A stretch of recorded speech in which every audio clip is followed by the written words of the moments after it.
because there have been more than a few of you who've let us know just how much you cringed every time you saw and heard our Jeep JL Wrangler Rubicon Unlimited going over a set of big rocks. We thought it'd be a good idea to rack it up and show you what all the damage we may or may not have done underneath it. So that's what we're going to do today.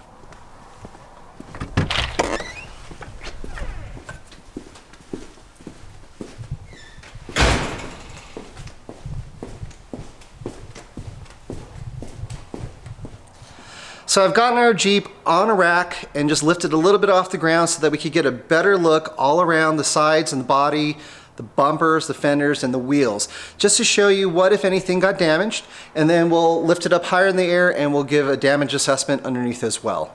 Starting from the rear passenger side of this JL, you can see that the rear bumper end caps, these plastic pieces, did take a little bit of rash, but this is something we'll probably get rid of anyway. The rear fender on the passenger side looks totally clean. There's no damage on it. You can see right here on the clear bra of the rear fenders that are just like a strip of clear tape almost. They're a little bit pitted now just from the rock spray that comes off the front wheels, but nothing too bad. You can see that the rocker panels are totally devoid of any hits or scratches. Moving over to the front fenders, you can see that we did a pretty good job of missing them all together. And the indicator lights that some of you might not be too fond of and swear that they'll get torn off as soon as you go off-roading, as you can see, are completely intact. Front bumper's totally clean. Ever since we took off the end caps, we definitely have a better ability to approach obstacles and nose right up to them. Driver's side front fender is totally clean too. No damage whatsoever. Again, on the driver's side, the rocker panels are totally devoid of any scratches or dinks, but the rocker guards, which we'll show in greater detail soon, did take a few hits, but that's what they're designed to do. Rear fender, once again, looks totally clean. We missed it altogether, but the front face of it has a few pits and chips in it from rock spray. Just like is the case on any Wrangler, door hinges are pretty exposed, and because of that, bombing through the desert, you'll get little rocks flying up, and you'll see there are a few chips that we're already picking up. Totally normal and expected. Driver's side rear bumper, the plastic cover looks okay. Looks like we missed that. But as some of you might have seen in our last video, the license plate holder, this plastic piece, did pull completely off, and it's still a little bit loose, and I can see here there's a plastic clip that just needs to be tucked in behind the metal bumper itself. Okay, now that we've given the entire outside of the body a good look, fenders and bumpers and everything else, we're going to raise it up now and take a look underneath and see what, if any, damage we sustained there.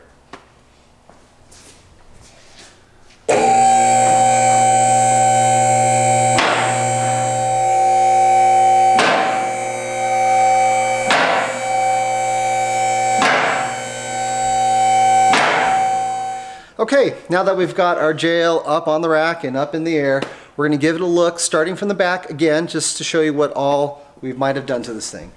Right off the bat, we can see, looking at the rear of our Jeep, we hit the J-hook, the rear toe point, just below the license plate, and it took some rash to it, but really it's not that big of a deal.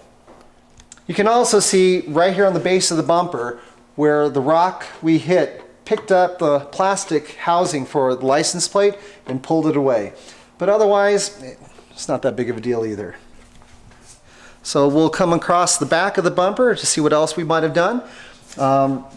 Right off the bat again, we can see that we hit the corner of the hitch receiver safety chain mount, and it's bent up just a little bit. A pretty common sight that we've seen on both our J-case in the past. And surprisingly, our muffler made it through relatively unscathed. I think maybe there might be a single scratch right here, but in the past we've completely destroyed factory rear mufflers. I'm surprised that both it and the tailpipe, which normally gets crushed, we were able to avoid any damage. Looking at the wheels, you can see it's pretty hard to avoid making contact with rocks, especially on the passenger side. You can see I gave our pretty shiny wheels a little bit of rash, which I'm not too happy about, but it does happen.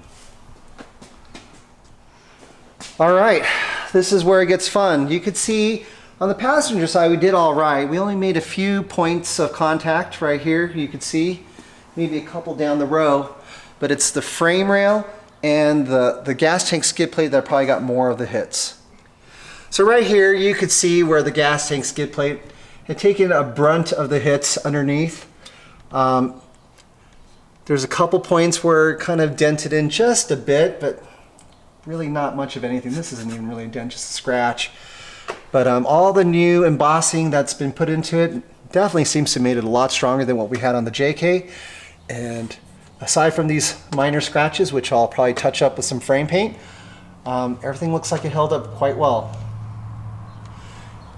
You can see right here on this structural ribbing, it's part of the skid plate that goes for the transfer case skid plate. It did collapse somewhat under the hits, and I think in the future I'm hoping that there will be an aftermarket option that we can replace this with. So right here you can see the back half of the gas tank skid plate. It fared really well. There's just a couple minor hits right here, but these held up real well, and everything else beyond it looks clean. So looking at the transfer case skid plate, for the most part, we missed any serious contact except for maybe right here on this structural bar that ties into the cross member. But it otherwise held up pretty well. As always, like on any JK as well, at least one of these bolts, maybe a couple of these bolts, took a little bit of a hit, but that's totally common as well. You can see where the rock kind of just mashed on it just a bit, no big deal.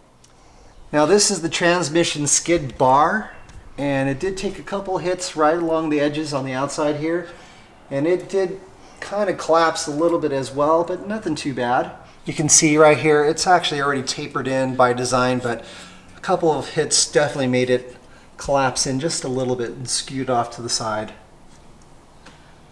But you can see here that the exhaust crossover was completely intact.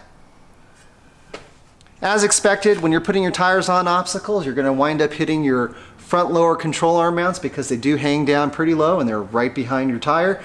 So as expected, there is at least one or two hits that were made right here as well.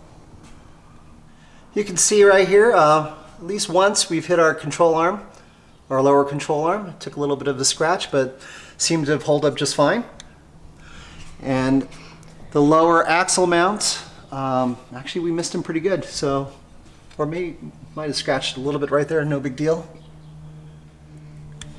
And the FAD, which I was a little bit worried about, I don't see a single scratch on it, so at least it was well placed. Looking toward the very front, you can see that both the steering stabilizer and the tie rod we never touched once, so they're totally clean. Looks like a nice improvement of these new axles that we have from Dana, the M210. You can see that the lip of the differential cover is physically higher than the base of the housing itself. Therefore, even though we took this minor hit right here, you can see that there was no peeling or bending of the cover itself, which is an improvement over the JK. Looks like the drain plug got hit just a tad, but otherwise we're all right.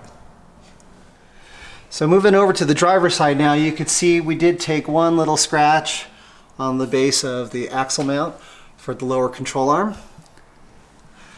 but that the control arm itself looks fine. And as was the case on the passenger side, we did catch just the lip of the lower control arm mount on the frame. You can see right here, a pretty common hit. Probably the biggest reason why we don't want to run something like drop brackets is because it's such a rock magnet. So once again, looking at the transmission skid bar, you could see we made a hit to it right here just past the lower control arm mount on the frame rail, and it kind of collapsed just a bit. This is definitely an issue and something we'll probably have to address. Stepping out from underneath our JL, you could see on the driver's side rocker guard took actually quite a few hits to it. You can see there are some long scratches along the side, but they totally did their job and they held up fine. Here, once again, You could see how the driver's side rocker guard or rock slider did a great job of taking the hits and protecting the body. So this is probably the worst of the damage that we've gotten. You can see right here on the transfer case skid plate, this bar that attaches to the driver's side frame rail took a significant hit, and to the point where it started to tear just a bit and collapsed, but otherwise did a great job of protecting everything it needed. You can see that the frame rail took a few hits as well, but it held up just fine. Probably where most of the screeching occurred is right here. Once again, you can take a look at the transfer case skid plate, and you can see on this structural bar, it took a couple hits, enough to cause a little bit of a dent here and here, and right across here, but really no big deal.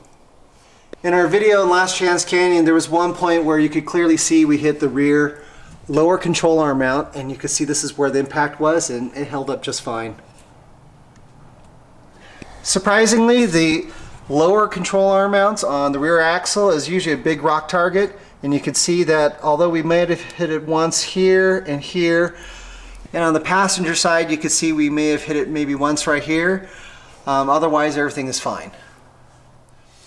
Just like the front axle, you can see that the new design of the differential cover physically sits higher than the base of the housing lip. So even though we did drag a couple times across it with rocks, you can see that the cover did not pull away and still managed to keep its shape. No leaks, no nothing.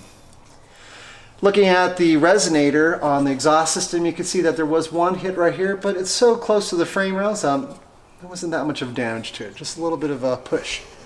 Okay, so the last thing we're going to look at are the drive shafts, because they often get hit when you go rock crawling. We're going to take a look at the front first, and you can see here that the front drive shaft actually handled itself pretty well. I don't see a single scratch on it, so fortunately I was able to avoid anything that would otherwise damage it. All the weights look like they're in place. And finally, you can see here on the rear drive shaft, the slip shaft boot is totally intact. All the weights are in place. There are no dents, no scratches, no anything on it, so we did a pretty good job of avoiding any rocks there as well.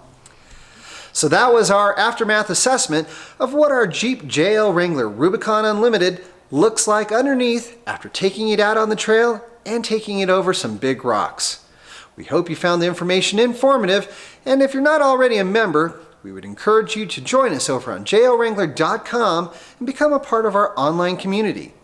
Thanks for tuning in, and we'll see you again here next time on the JL Journal.